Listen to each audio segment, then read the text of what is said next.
everyone. I'm so glad to see all of you today here. We today have two talks. Next talk. The talk is from Rodislav Moldovan, organizer of Luxembourg JS as well, and he's talk about Angular and Kubernetes deployment. So also like some hard topic, I think. Okay. Do we have any full stack developers here? So I think it's maybe more. Yeah.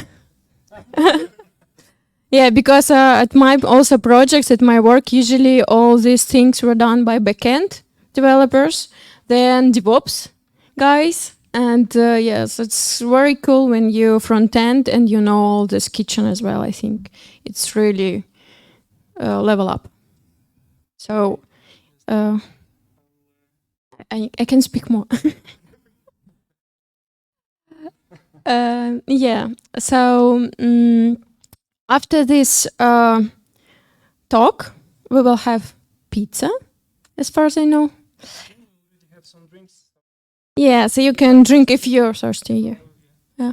So you're ready? No? No, not.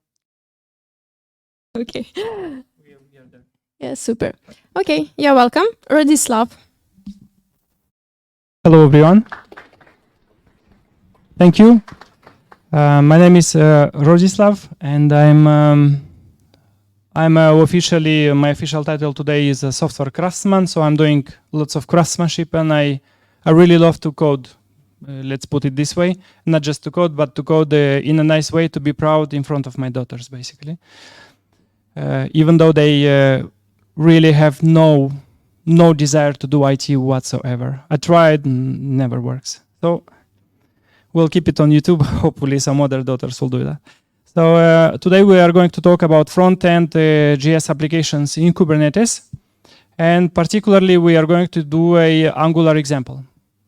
Okay, let's start. I have some animations. I'm not really good with animations. However, I was good back in the days, back in 2007 when I was doing Flash. I don't know if you are young enough to know what's Flash. And we'll have some animations if ever. Hopefully you don't have issues with that. So in the agenda today, we'll quickly speak about what's Kubernetes, because I'm not sure everybody knows what's that. If you know, cool, you'll see some funky animations. And for everyone else, you'll learn something, hopefully. And we'll talk about why deploying on Kubernetes can be handy. And we'll do a demo. After that QA, if ever there are some questions, and we'll show you our Luxembourg JS Discord QR code channel. So we are starting a Luxembourg JS Discord channel. So everybody who is interested about about JavaScript in general, please feel free to join. The goal of the community is not just to have another dead community. Hopefully this will be alive. And the goal is to exchange jobs, questions. Hey, I'm thinking to go to work at Sphere, for example. Do you have any feedbacks? So we can do that. Luxembourg JS and yeah, Discord. Okay, so let's jump into the question, into the topic. What is Kubernetes? Shortly, it's K8S. That's because the word Kubernetes has 8 letters. This is the shortcut, the official shortcut. So Kubernetes is an orchestrator. Meaning that it can orchestrate, so as straightforward as it can be. Kubernetes can speak Yaml language. I don't know if you are familiar with Yaml or if you love this language. Obviously not, because there is no such person. And it's open source. So which is good. It's open source, meaning that you can install it on your machine. And it will be not so simple. It's hard to manage if you don't specialize. So usually, you won't be installing Kubernetes. Most likely, you'll be using Kubernetes installed by people who know how to install it, or like DevOps teams, or I don't know, system administrators. Or it's very likely that you'll be using Kubernetes managed in the cloud, like Elastic Kubernetes service, or OVH, or Google, or whatnot. So in other words, Kubernetes is an orchestrator who can orchestrate the deployment of containers. Here I'm using the Docker logo, but it's not Docker only. Kubernetes can do everything that's called OCI, Open Container Initiative. It just happens that most of people are using Docker to build images, but Kubernetes usually is using other engines to actually run them. So how you do Kubernetes? You open your computer, you open your terminal, and you have to install the Kubernetes. And how do you install it? There are many ways, but the idea is that you have to install a daemon, an application, on all of your servers, and these applications will have to work with each other. So this is, the Kubernetes is not something magic, not something that will install by itself. You have to install it somewhere, and then it will run. And in this way, Kubernetes will create a cluster, and will be able to treat all of your computers as one entity, almost. But you'll find out eventually if you didn't. It's a sad story, but it's like that. So Kubernetes, how do you deploy something on Kubernetes? Normally, you as a developer or somebody from the DevOps team will be creating a YAML. As we said before, Kubernetes speaks YAML, so you'll be creating a deployment YAML file. You're going to use a kubectl or kubectl, depending on how you love it. You're going to use a kubectl to deploy this YAML file by using a command line, and then Kubernetes will decide on what servers this particular application should be deployed, and it will run it. So how usually it works, how this deployment YAML looks like. I don't know if the text is readable for you now, but afterwards I will be doing a demo and I will zoom it more. It's a YAML with, it's a manifest YAML with lots of parameters inside. And one of the most important parameters is you have to write it. So that's why I wrote IDEA deployment YAML. Why IDEA? Because I'm using IntelliJ IDEA. It's not popular, but I love driving a Lamborghini when coding. So I'm using IntelliJ, so that's why I put it. And one of the most important things here is the red thing, the red attribute called image, and that's the application that we are going to deploy today. Voila. So when we said an image, that image needs to be built. And how usually do we build it? We have to write what's called a Docker file. This time, hopefully, it's not YAML.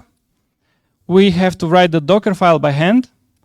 And after that, it will look like a little bit like this. You'll have to build your application and then tell to this Docker file where to take the information from. You'll have to use this kind of keywords. I forgot the name right now, but it doesn't matter. It's something like commands in Docker file in order to copy whatever you want to build into your image. An image, finally, it's just a tar.gz file. It's a zip file with multi-layers. So once you write this Docker file, you are going to use Docker build and Docker push. Docker is going to build this image and then will push this image by default on hub docker.com, on Docker Hub, essentially.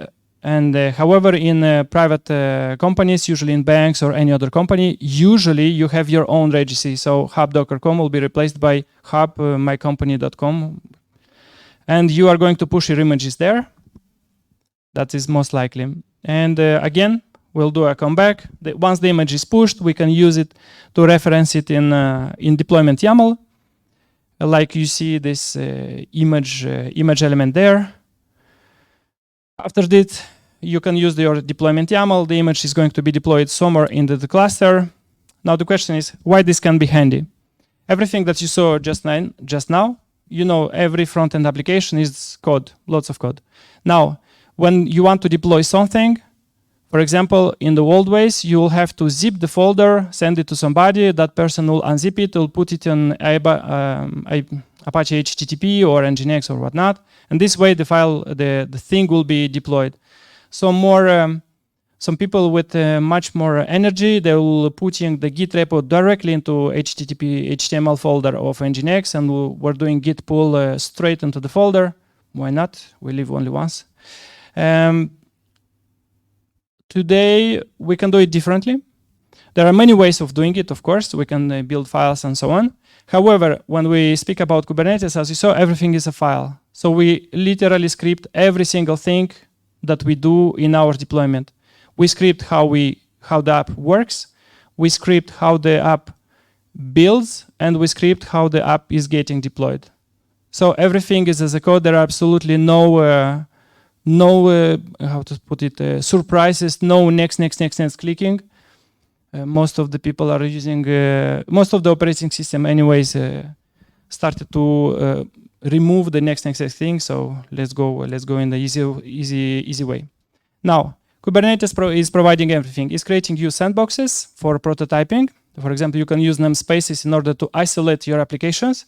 You can use environment variables. And precisely this part is the one that we are going to use mostly today. You can use secrets. It's less important for a front-end application, but if you feel like YOLO, why not? You can use storage. So you can put already into your application, you can mount a storage folder with pre-built data without the need of compiling your application. So basically your application can have some data JSON or whatever. If you don't think that's interesting today, I can tell you that there are site generators like Gatsby, for example, and they rely pretty heavily on data JSON files that allows you to put data and then make this data available for search online. So what you can have in your local development, you can have a small file, but in the remote, you can have a production ready with lots of information and so on. So that's interesting. And again, you don't need to recompile or rebuild anything. It's just it's a pluggable thing. You can create URLs. You can create URLs that are working only within the cluster, which is not practical. And you can create URLs that works outside of the cluster. And what's interesting with this is that you can create them really instantly.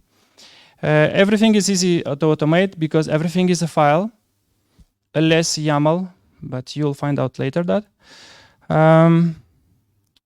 You can even deploy your feature branch.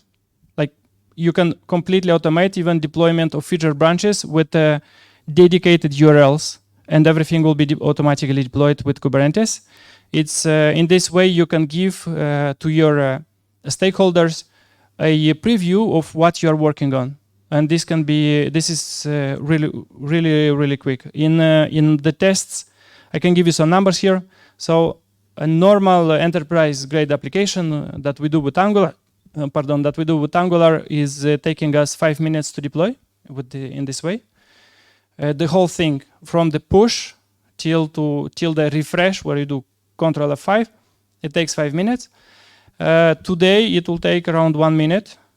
However, I'll show the demo first and then we'll actually practice it. So just to be on the safe side.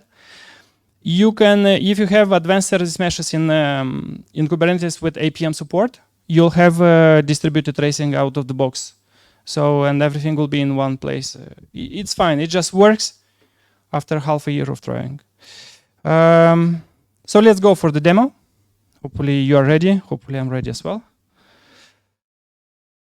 So where we can start. Yes, I'll show you first the application. So I have here an application that's running in Kubernetes. As you see, it's running Kubernetes.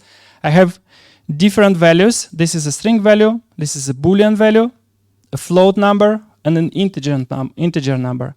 That's pretty important because depending on the system that you use and the way you parameterize your things, you can have issues actually putting floating numbers or Booleans because you might have situations with double quotes, interpretation of the file, interpretation of the values, and just application not working because there is a 2.5 instead of 2. So as you see, everything works fine. And we'll see how exactly this works. So let's go into the code. Can you tell me if the code is readable on your side? Okay, fine. So what I have here, I have a just one simple Angular 14 application with a couple of files, lots of them, but okay. We have the Docker file that I was saying. We can use a Docker file to a multi-stage Docker file that is building my application and it's actually packaging my application. This is what we are going to do today. And my application does nothing more than,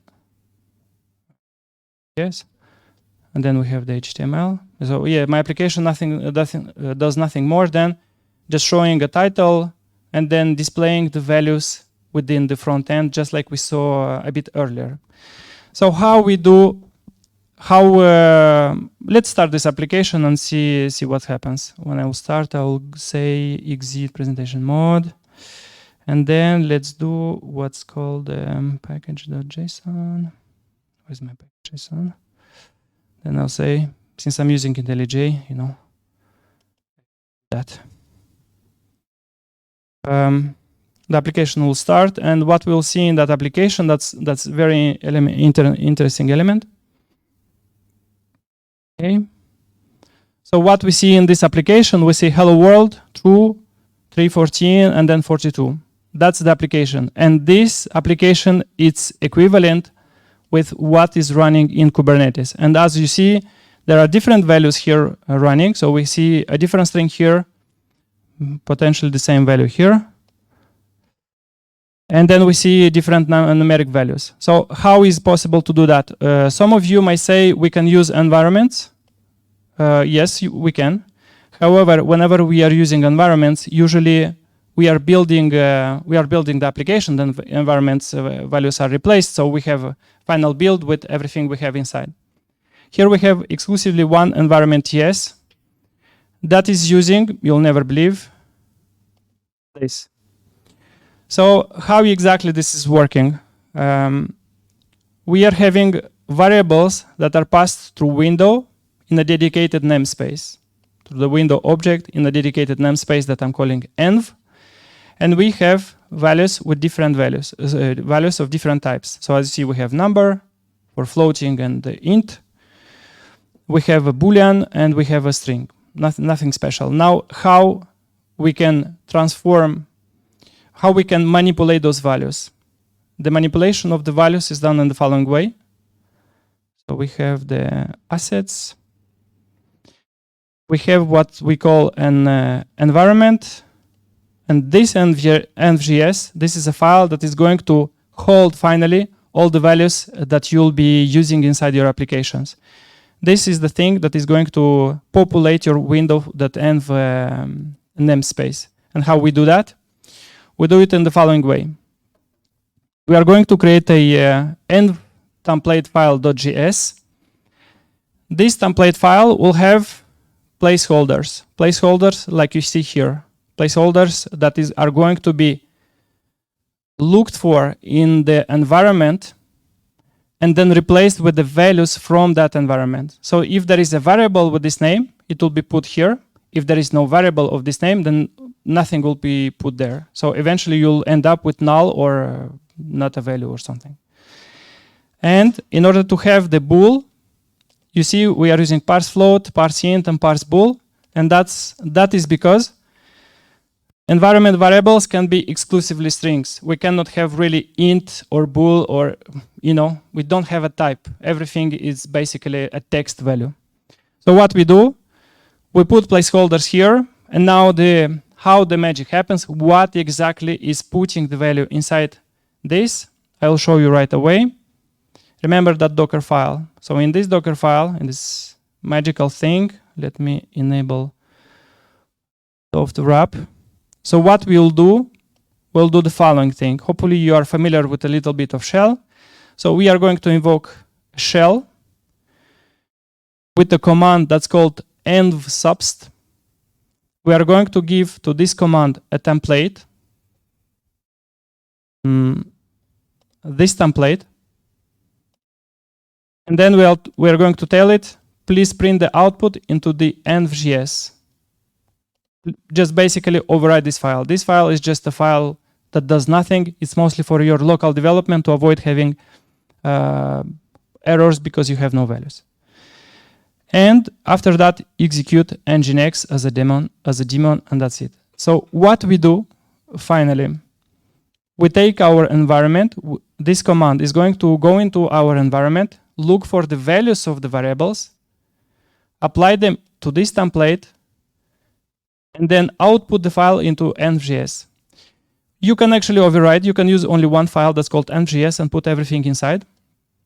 I prefer to have one template and one dedicated file because honestly, it's just a preference, nothing technical behind the idea. It's purely a preference. Now, how this is interesting? This is interesting in the following way. You have only one environment, yes. You can create objects and parameters as much as you want, as complex as you want. All of them will work as long as you map them. So you have to map them here, that's one. And you have to map them in another file, that's number two. So you have to do two mappings. The two mappings are not necessarily type safe, so you might mess some stuff. That's why test exists, so you can test all of that. And that's the fragile part of this approach. However, this approach leaves you with one environment, yes, no magic here. Basically, you are always working in production mode, and everything is built as a Docker, as an element. Now, I want to build this application. How do I do that? I'm using in this particular case, I'm using GitHub, and GitHub has what's called workflows. So the workflows are, if I'm not mistaken, they are always there as well YAML files. Yeah, they are YAML. So a workflow is a script of your pipeline of what you want to build. So as you see, in order to build my image, what I have to do, I'm setting up the environment, I'm logging into Docker Hub, I'm building and I'm pushing my image. This particular procedure takes 1.5 minutes. There is no difference if you will be doing this in GitHub, GitLab, Bitbucket, or any other custom environment that you have. There will be exactly the same, the execution of things will be exactly the same.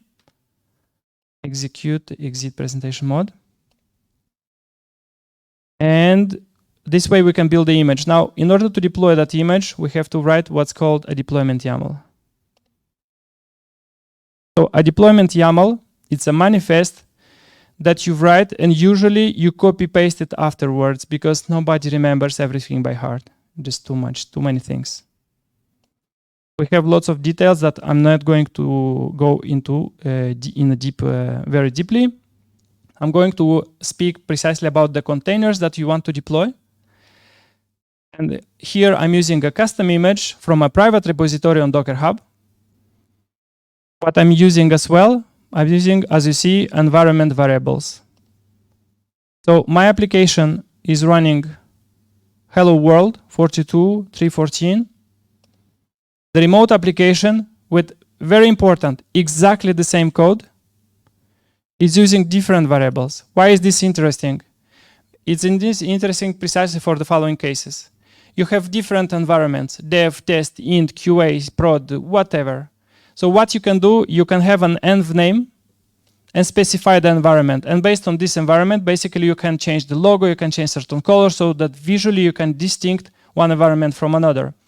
You can have environment variables for URLs because your application finally will call some backend service. That backend service can change the URL 5 times a day. There will be literally no difference because 5 times a day you can change the deployment and your users will never observe that. You can add new values, you can change things. And what's interesting, because the principle is based on environment variables, there are many mechanisms in Kubernetes that can inject environment variables, not just code them like this, but inject based on annotations. When I'm saying, I don't have annotations here, but okay. Based on annotations, and then modify your deployment even further. Right, so let's see how it works. So we'll say hello Kubernetes world. Let's say hello Byborg. This is our sponsor for today. Let's deploy the thing. So what I'm doing right now, I'm redeploying just the manifest of the already installed applications that still runs hello Kubernetes world. So if I'm doing a refresh, it's online in Kubernetes in a distributed cluster, and we just changed the value. So what's interesting now is that everything can be automated. You deploy it and you instantly get the result. Now the question is, this runs in a dedicated Nginx instance. Is it efficient? Is it consuming lots of resources? Well, it consumes, Nginx is pretty quick. So yes, it consumes the one site, one SPA per one Nginx. So yes, you'll have to pay for the Nginx resource, which is not that big. However, what not big means? So not big means that you'll start it with at least 64 megabytes of RAM and 100 milli CPU, meaning that one CPU divided by 10. And if ever your application is heavily used, you can go, for example, in this particular case, to 1 gigabyte and one entire CPU. But in most of cases, honestly, Nginx is that fast that this is a production grade in any enterprise for about 2,000, 3,000 users. This Nginx will easily host everything, no problems. This is very, very rich way to give limits to an Nginx. So yes, you have to pay for that. However, you pay for some resources, but you gain the following. You gain a dedicated URL, which is cool. You gain this. Precisely, connection is secure because it's encrypted via Let's Encrypt. You gain automatically updated certificates out of the box. No surprises, everything works just fine.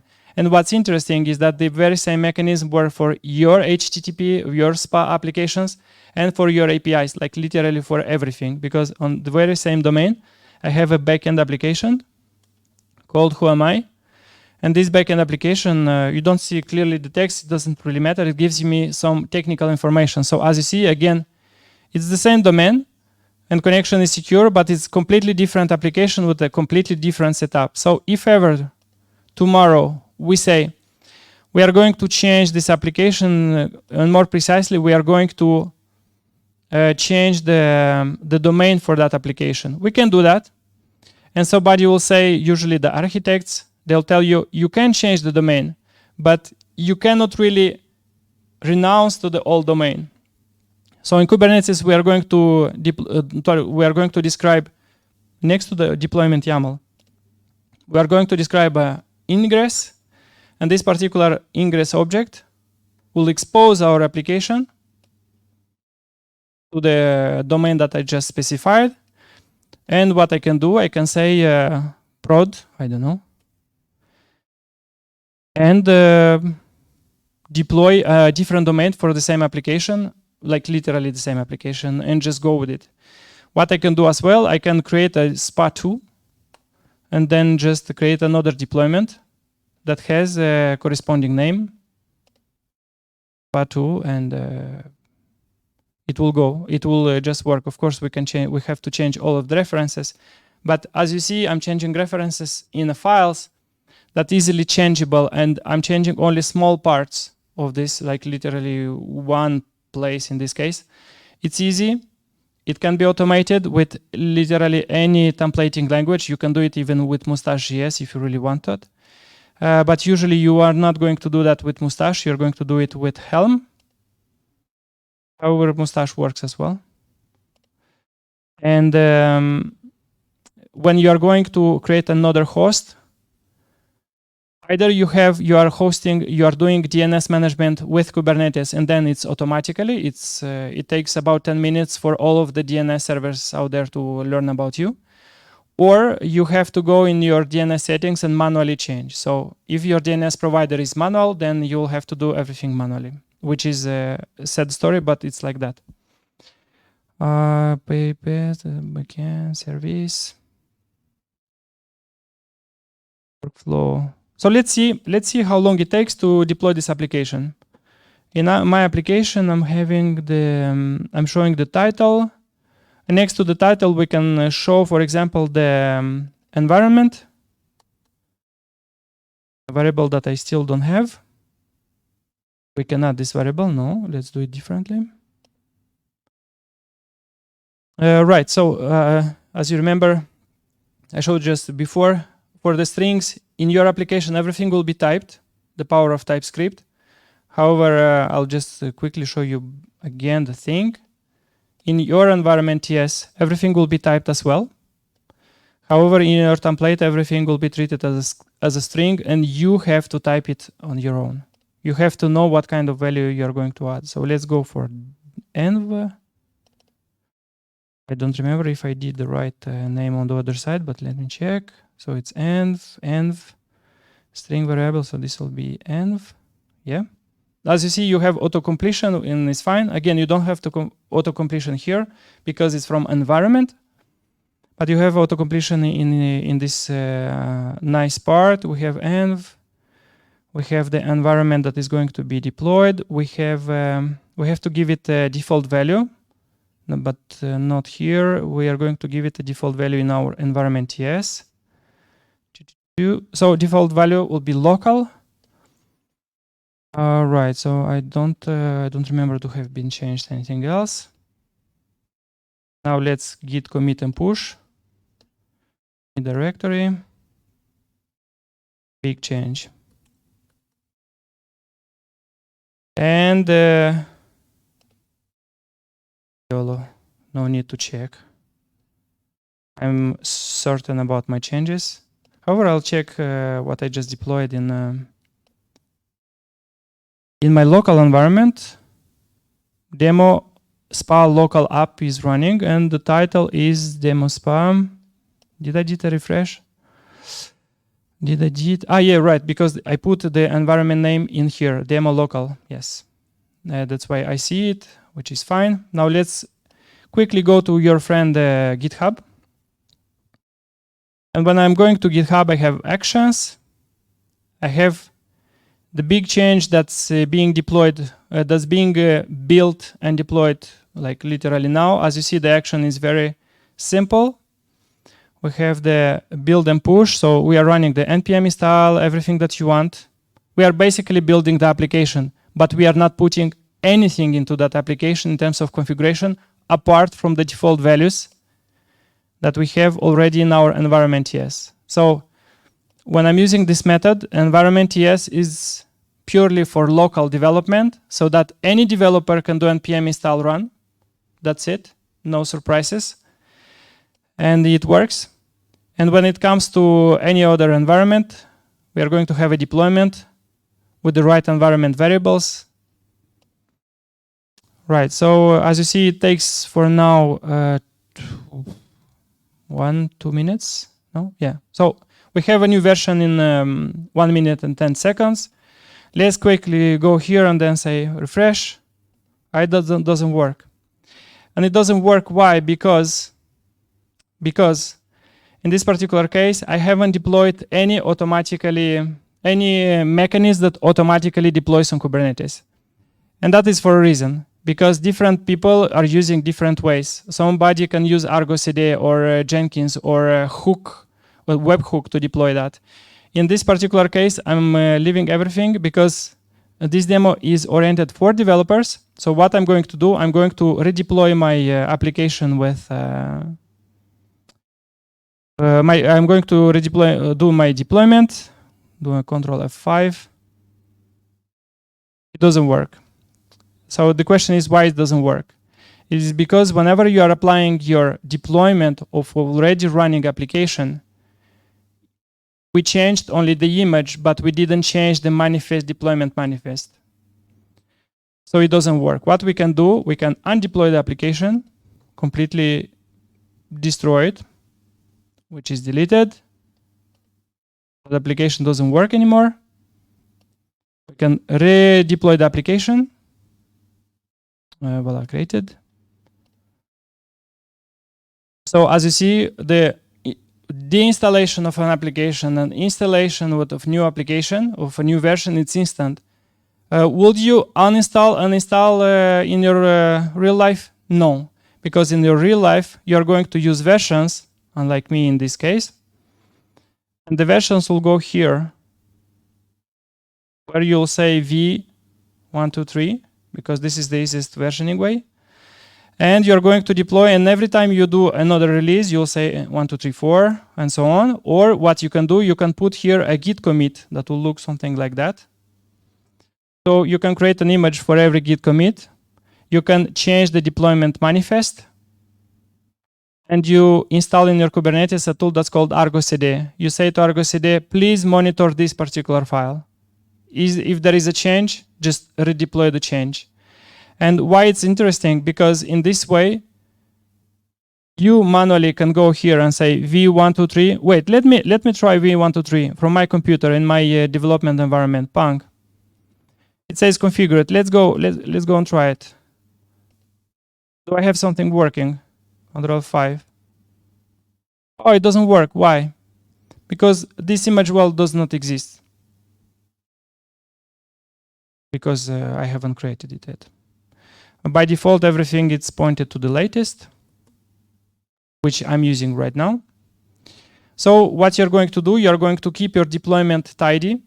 You're going to give it git commits, and this way you always have the deployment YAML with the latest version. You can use Argo CD for automatic deployment or manual deployment from your Kubernetes, from your local environment, and just test your application, your new application in under 2 minutes, in 1 minute and a bit. Okay, let's say it's slower. Let's put it 2 minutes, which is fine, because imagine you have a retrospective in 15 minutes and you identified a bug. Well, you can fix it in under 15 minutes. With CI/CD tooling, I'm already fixing that for long years now. And it works. It works. Actually, that's why I arrived in Luxembourg. Otherwise, it won't be there. CI/CD helps. So let's go back. So yeah, as you see, you can have any sort of value, any types of values. You have to map them. Yes, there is a little bit of work to do, but it's this kind of work that you do once and usually you forget. And then when the bug appears, you have to spend half a day understanding.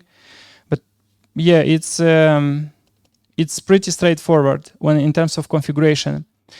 This particular way gives you what's called pre-baked images. So usually people are saying, in my JavaScript application, I'm not loading the configuration, I'm not putting the configuration in environment yes, because I'm loading it from a configuration server, which is good. It's a good idea.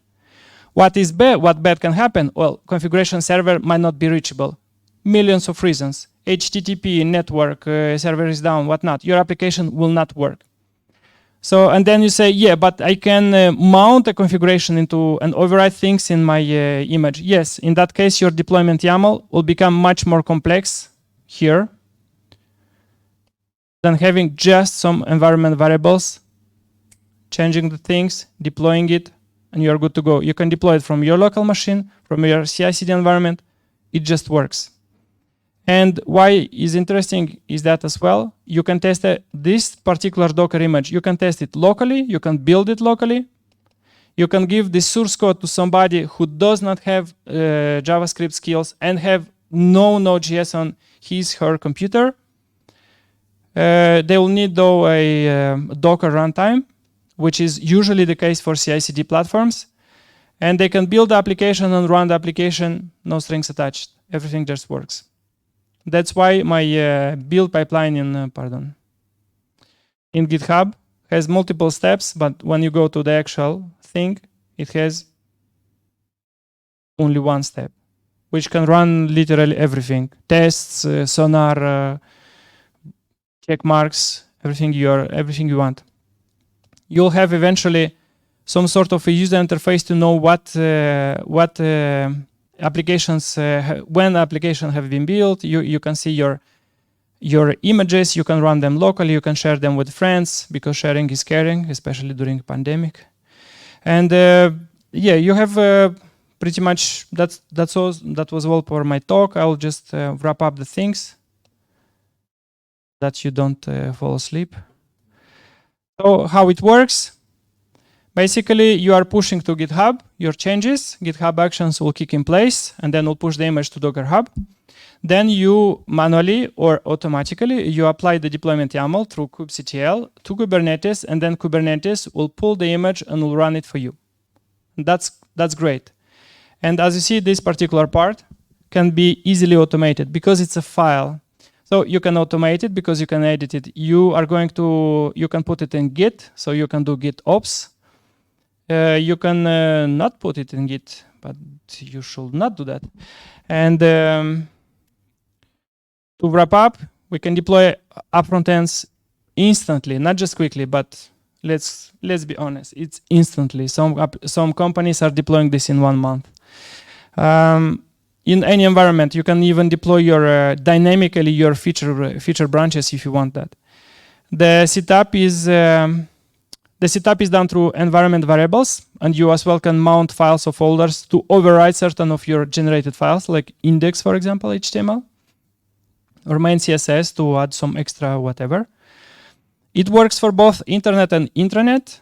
I don't know if you worked in big companies. I think at Byborg that should be the case as well. You surely have some intranet applications, so you can deploy things for intranet and for internet, no problems.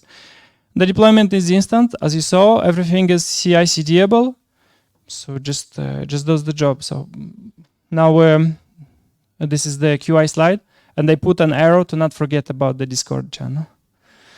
Voila, that was my talk. Hopefully you enjoyed it. If you have questions, you can shoot now, or you can we can discuss afterwards, right afterwards, with the little drink in hand. Okay, it's to be good. So thanks for the talk. So one question in the service, when you showed about the resource, right? Because you come from a Java background, with very strong Java background. And, it was that visible? Yeah, yeah. Because I'm wearing glasses, so makes a bit more easy. So the question is, how do we get the right resource allocation? Because if you're basically putting just some random value, you are wasting the resource. If you're putting less, you can basically make your application get killed because of out of memory or something like that. How do we get that right resource allocation? So from your any best practices or what you can share, right, will be good. So how I do it. First of all, I have a certain years of experience, so I know them almost by heart, how much they consume. However, I'm trying to be factual, and how I doing personally, I always use tools like Dynatrace, ELK, Datadog, New Relic, whatever, you name it, that is monitoring the consumption of what you have there.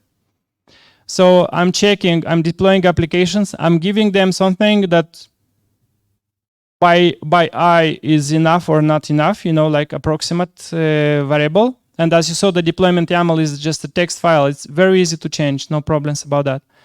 So what I'm giving, I'm just running the application and I'm looking at the application for 1 day or 2. And I'm just looking, is the CPU going high? No. Is the RAM going high? No. Okay, then slash by 2 the numbers. I'm going down till the application starts to die. The moment it dies, I'm just increasing to the previous value that was working. And I'm just saying with this till it won't die again.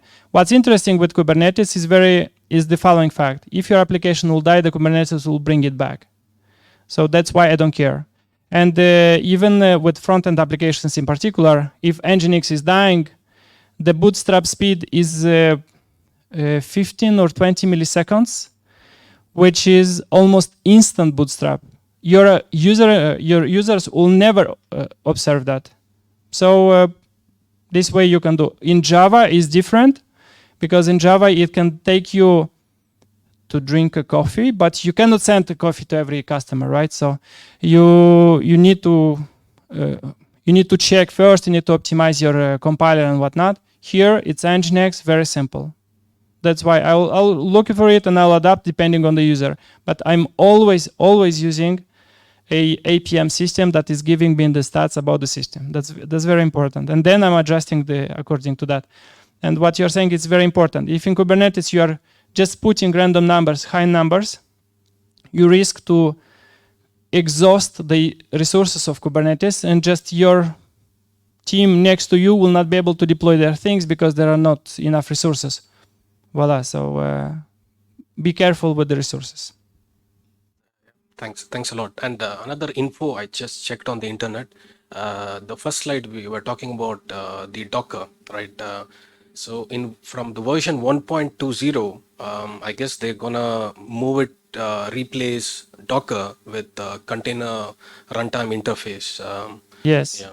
So maybe probably because Docker is not based on CRI open OCI, not OCI, the container runtime. See, they use the same standard for the images. What Docker does not have, I mean, it didn't have for a while. It was a developer-friendly interface. They had a CLI that had a lot of text and very verbose. So what people had to do, it's called what's called Docker shim. That's a overlay over Docker that used the human-readable console output, transformed into programmatical output, JSON, whatnot. And this way Kubernetes was talking to Docker, which is nasty because it's not practical. And now Docker, they changed that eventually, but it was too late because the Kubernetes already announced we are going to a standard. So just like OCI is a standard, we are going to use a standard runtime. And by default, the most popular runtimes that I see today, these are CRI-O, it's CRI-IO, and then you have Podman from Red Hat. These are the most common things that I saw so far. So yeah, indeed, it's not Docker. That's why I said that just using the icons because everybody knows. Thanks a lot. Wonderful. Yeah. Any other questions? Yeah, sure. One moment. We are recording these videos. If you can, yeah. Yes. So for your service setup, you can specify the number of replicas, and I think Kubernetes has like a load balancer. Would you advise it in this setup? Because does, for example, the Kubernetes load balancer also have like sticky sessions if you need that for your application? Yeah. We can go for multiple replicas. Absolutely, it's absolutely not a problem. And I can advise using replicas. For front-end applications, I will not go with many replicas. However, there is something that's called Affinity in Kubernetes, meaning that you can say, you can have, let's go quickly to the slide, oh, okay. So let's look at this slide. Let's imagine that this server runs in Luxembourg and other two servers are running in Netherlands. Okay, so what you can say to Kubernetes, I want a replica of 2 or 3 instances, and with the Affinity mode, you can say, I want one instance in Luxembourg and one instance precisely in Netherlands, even if part of the same cluster. In this way, your Dutch customers through DNS will be redirected to the local instances, and the others to this to the Luxembourgish instances. So you'll speed up the access to your application to your app. So yes, but it's rarely used. Okay. Can you please use the microphone? Yeah. This should remain for history. It depends, of course, about your rollout strategy. Whatever you try to do, rolling upgrades, canary deployments, blue-green deployments, or whatever deployment strategy. I mean, nice feature was not presented that you can check. You've got the health probes at the end, so that's in the deployment. But I'm speaking right now that you can put replica free and tell the Kubernetes that always 25% of your deployment have to be available. And on top of that, spin and the Kubernetes will automatically spin pod by pod, restarting and ensure the availability over the platform. So that makes sense. I'll give you an example what can go wrong, because you are bringing a very good point.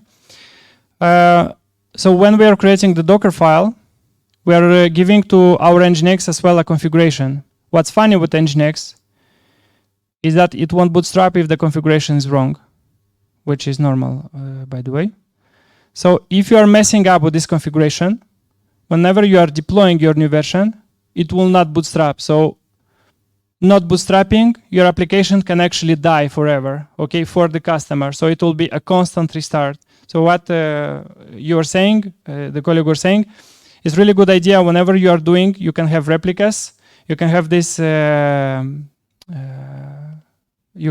Idea of different upgrade strategies, and you can use what's called the Liveness Probe to make sure that your application is actually up and running. If Nginx, in this particular case is Nginx, will not be able to bootstrap because wrong configuration, this Liveness Probe will give you not 200. And if you're a Java developer, you've got the Readiness Probe. Yes. You're right. Yes, I honestly, I added all of them. But then I said it's too much. But it wasn't 51 lines. It was like more. But yeah, I tried to keep it simple. Yeah, you're right. Yeah, you have to give it. You need to put checks. So you see what's interesting with Kubernetes is that even if you do mistakes during deployment, configuration code, whatever, you still have safety mechanisms embedded.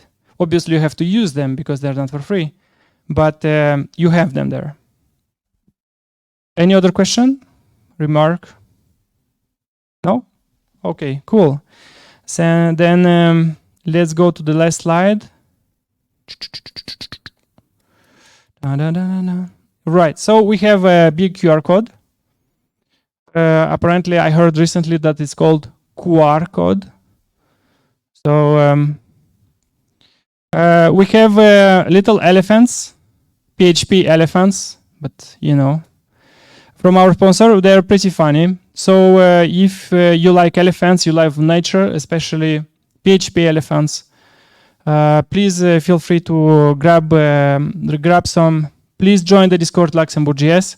It was a dream of mine to have some sort of a chat where you can go into and ask people around you about some help. For example, like Nicola, I'm going to these standalone components, and usually how people are talking, you know, in Teams, oh, I'm trying this new feature. Oh, it's shit. And you're like, did you read the documentation? Oh, come on, who is reading the documentation, right? I'm reading it as well, because, you know, from other side, 2 hours of debugging can always save you 5 minutes of reading the documentation. So please join the Discord. We'll be there. You can share photos, but only legal ones. Exchange messages and see you online.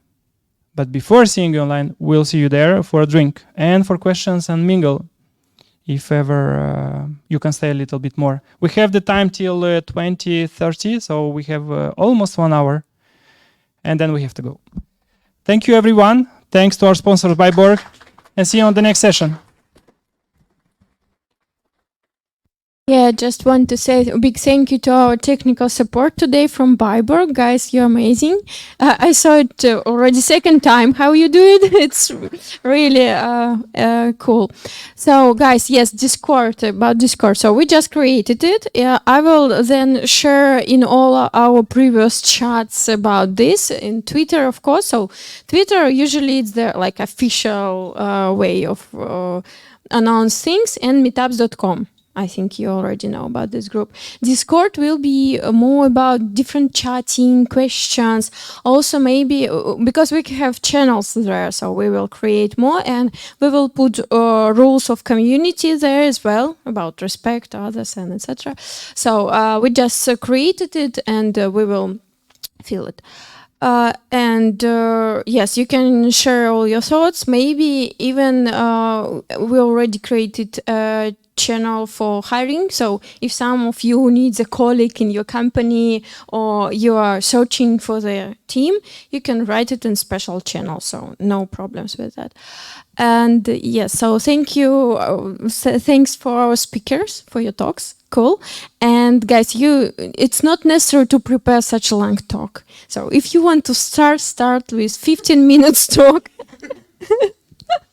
We can help you. Just come to us with ideas, and we can help you to present it, and then we will have record after this, and you will be on YouTube, and this you can present to someone that it's your work. So it really helps with the work. For example, if you want to become a Google developer expert, you need this. So I never had my list of talks before I applied for this for GDE.